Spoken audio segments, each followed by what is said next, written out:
ऊंचाई पे जितना पानी पहुंचाते हैं इतना पानी ऊपर ले जाएंगे।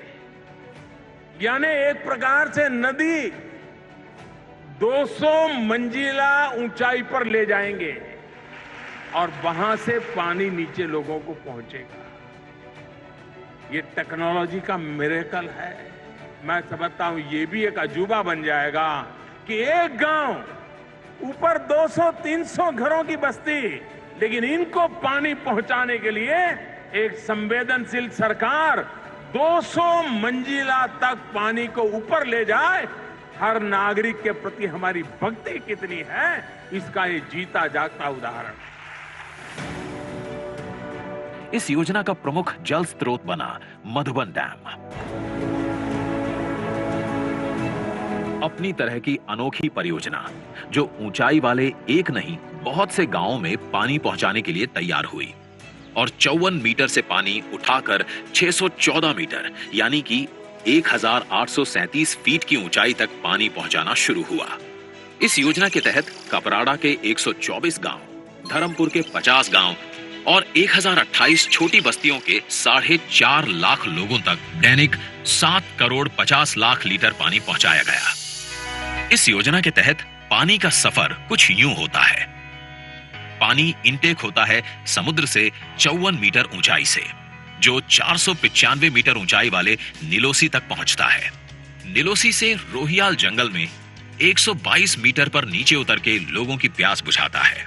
अब नीलोसी से अन्य दिशा में सरवर टाटी में 165 मीटर नीचे आकर साहुड़ा में 370 मीटर ऊपर चढ़ता है। बिलिया में फिर से 138 मीटर नीचे आकर पिपल सेट तक 479 मीटर ऊपर चढ़ता है। नीलोसी से चौशाला में 540 मीटर के शीर्ष को नापकर वावोर के 614 मीटर की ऊंचाई पर रहे शिखर को छूता है।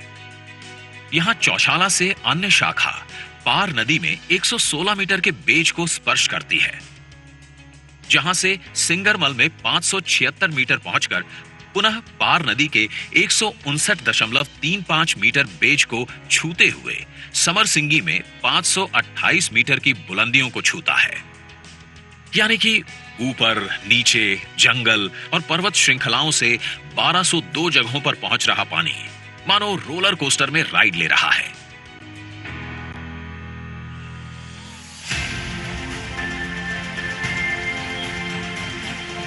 इस तरह अनगिनत चुनौतियों को पार कर आजादी के इतने वर्षों बाद पहली बार इस क्षेत्र में नल से जल पहुंचा। घर घर दमन गंगा पहुंची।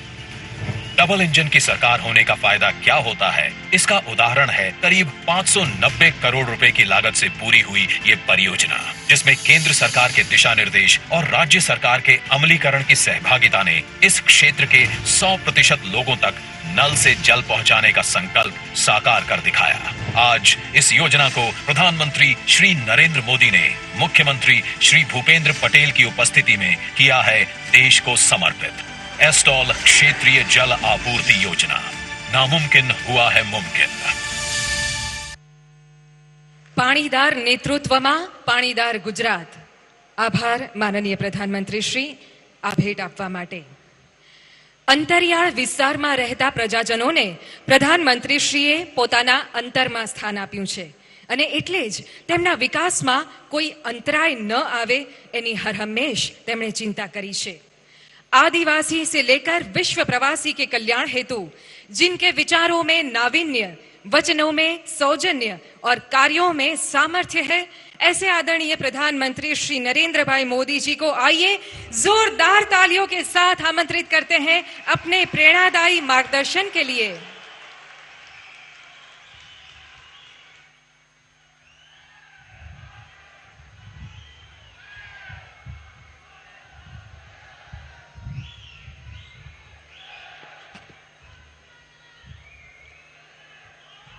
भारत माता की,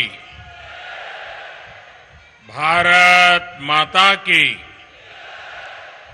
भारत माता की। गुजरात के लोकप्रिय मुख्यमंत्री मृदु एवं मक्कम श्री भूपेंद्र भाई पटेल संसद में मेरे वरिष्ठ सहयोगी और नवसारी के ही सांसद और आप लोगों ने पिछले चुनाव में हिंदुस्तान में सबसे ज्यादा वोट देकर के जिनको विजयी बनाया और देश में नवसारी का नाम रोशन किया, ऐसे आप सबके प्रतिनिधि श्री C.R. पाटिल, केंद्रीय मंत्रिमंडल में मेरे सहयोगी बहन दर्शना जी, भारत सरकार के सभी मंत्रीगण, सांसद और विधायकगण, राज्य सरकार के सभी मंत्रीगण और भारी संख्या में यहां आए मेरे प्यारे भाइयों और बहनों, आज गुजरात गौरव अभियान में मुझे एक बात का विशेष गौरव हो रहा है और वो गौरव इस बात का हो रहा है कि मैंने इतने साल मुख्यमंत्री के रूप में काम किया, लेकिन कभी भी आदिवासी क्षेत्र में इतना बड़ा कार्यक्रम मेरे नसीब नहीं हुआ था। आज मुझे गर्व इस बात का हो रहा है कि गुजरात छोड़ने के बाद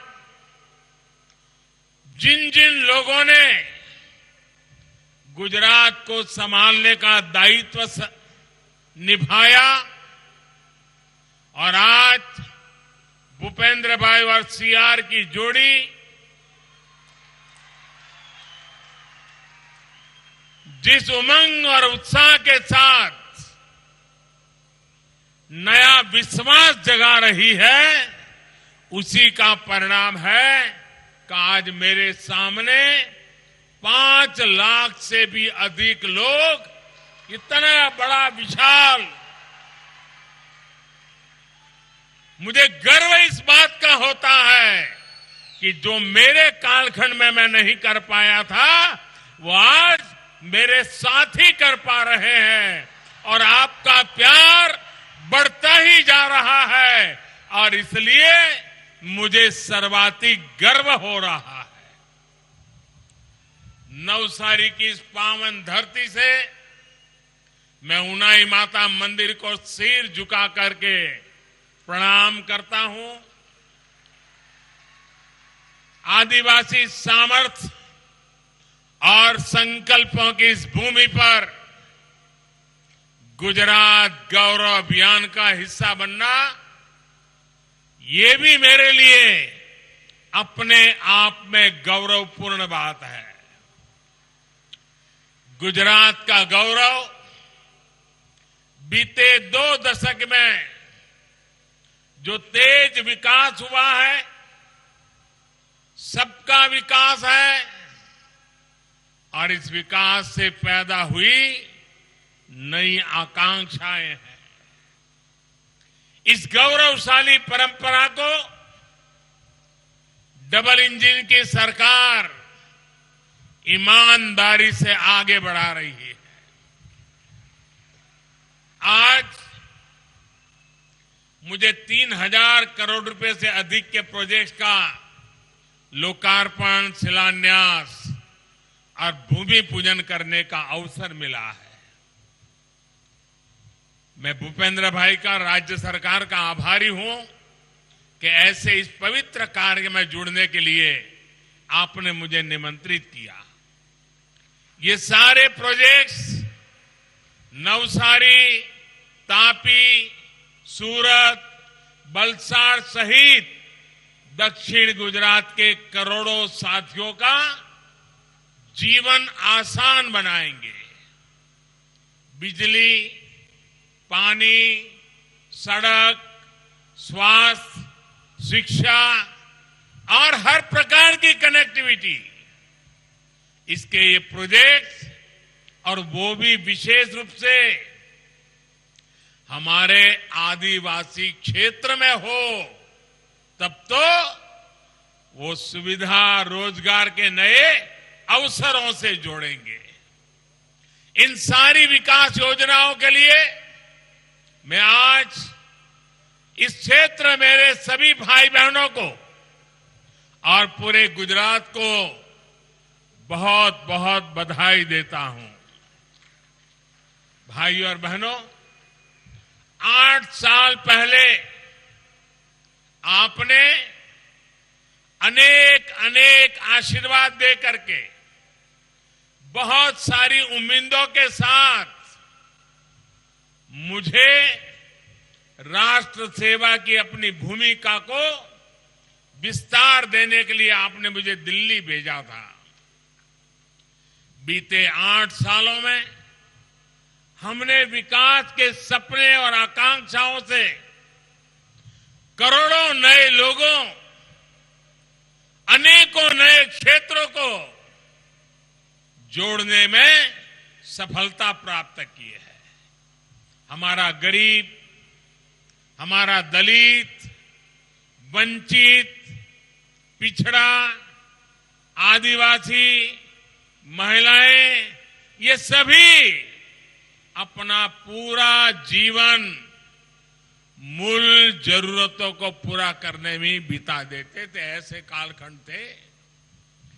आजादी के इस लंबे काल तक, इस लंबे कालखंड तक जिन्होंने सबसे अधिक सरकार चलाई, उन्होंने विकास को अपनी प्राथमिकता नहीं बनाया। जिस क्षेत्र, जिन वर्गों की इसकी सबसे ज्यादा जरूरत थी, वहां उन्होंने विकास किया ही नहीं, क्योंकि ये काम करने के लिए जरा मेहनत ज्यादा पड़ती है। पक्की सड़कों से जो सबसे अधिक वंचित थे वो गांव थे हमारे आदिवासी क्षेत्र के। जिन गरीब परिवारों को 8 साल में पक्का आवास मिला, बिजली मिली, शौचालय मिला और गैस कनेक्शन मिले, उनमें से अधिकतर मेरे आदिवासी भाई बहन, मेरे दलित भाई बहन, मेरे पिछड़े परिवार के लोग थे। शुद्ध पीने के पानी से वंचित सबसे अधिक हमारे गांव थे, हमारे गरीब थे, हमारे आदिवासी भाई बहन थे। टीकाकरण का अभियान चलता था तो गांव, गरीब और आदिवासी क्षेत्रों तक पहुंचने में बरसों लग जाते थे। शहर में तो पहुंच जाता था, टीवी में, अखबारों में जय जयकार भी हो जाता था, लेकिन दूर सुदूर जंगल रह जाते थे। जरा મને ગુજરાતના ભાઈઓ કોને તમારા બધાનું વેક્સિન થઈ ગયું? ટીકાકરણ થઈ ગયું? બધાને હાથ ઉપર કરો. બધાને મફતમાં થયું કે ના થયું? પૈસા આપવા પડ્યા? दूर सुदूर जंगलों की चिंता ये हम सबके संस्कारों में है। साथियों, बैंकिंग सेवाओं का सबसे अधिक अभाव भी गांव और आदिवासी क्षेत्रों में सबसे ज्यादा था। बीते 8 वर्षों में सबका साथ, सबका विकास के मंत्र पर चलते हुए हमारी सरकार ने गरीब को मूलभूत सुविधाएं देने पर, गरीब के कल्याण पर सबसे ज्यादा जोर दिया है। साथियों, गरीब को सशक्त करने के लिए अब हमारी सरकार ने 100% सशक्तिकरण अभियान शुरू किया है। कोई भी गरीब, कोई भी आदिवासी किसी योजना के लाभ से छूटे नहीं। जो योजना उसके लिए बनाई गई है उसका लाभ उसे जरूर मिले। अब दिशा में हमारी सरकार तेज गति से काम कर रही है। साथियों, यहां मंच पर आने से पहले, और मुझे आने में जरा विलंब भी हुआ क्योंकि मैं कुछ देर पहले इसी हमारे क्षेत्र के आदिवासी भाई बहनों से उनके सुख दुख की बातें सुन रहा था, उनके साथ पूछताछ कर रहा था। सरकार की योजना के संबंध में जो लाभार्थी हैं, उनको उससे क्या लाभ मिला, मैं समझने का प्रयास कर रहा था। जब जनता जनार्दन से इस तरह संपर्क होता है तो विकास के लिए समर्थन उतना ही बढ़ता है। गुजरात की डबल इंजन की सरकार 100% सशक्तिकरण के अभियान में पूरी ताकत से जुटी है। मैं भूपेंद्र भाई, सीआर पाटिल और उनकी पूरी टीम को बहुत बहुत बधाई देता हूं। અને આજે જ્યારે ઘણા લાંબા સમયે ચીખલી આવ્યો છું,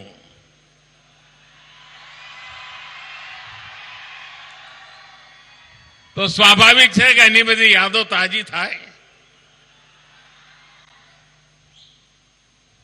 કેટલા બધા વર્ષોનો મારો તમારી જોડેનો નાતો, અને જે રીતે એ દિવસોમાં તો અમારી પાસે કોઈ સાધનો નહોતા।